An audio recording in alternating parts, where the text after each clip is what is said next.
2024 წლის 11 თვის მონაცემებით ფინანსთა სამინისტროს შემოსავლების სამსახურის საბაჟო დეპარტამენტის კინოლოგიის ცენტრის ოფიცრებისა და სამსახურებრივი ძაღლების მიერ საბაჟო კონტროლის ფარგლებში აღკვეთილი იქნა სხვადასხვა რაოდენობისა და სახეობის ნარკოტიკული და ფსიქოტროპული საშუალებების შემოტანის მცდელობის 12 ფაქტი. ასევე გამოვლენილი იქნა აქციზური მარკის სავალდებულო დართვას დაქვემდებარებული საქონლის კერძოდ აქციზური მარკის გარეშე სიგარეტის შემოტანის 8 ფაქტი, რომელთა საერთო რაოდენობამ 31660 ღერი შეადგინა.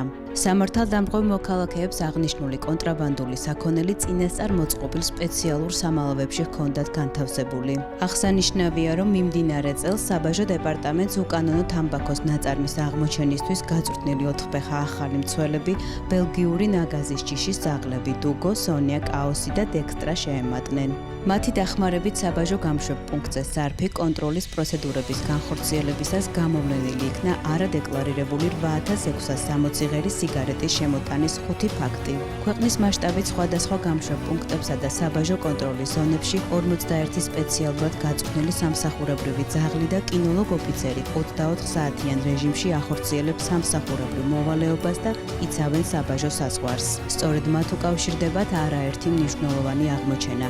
უდიდესი მადლობა ერთგული სამსახურისთვის.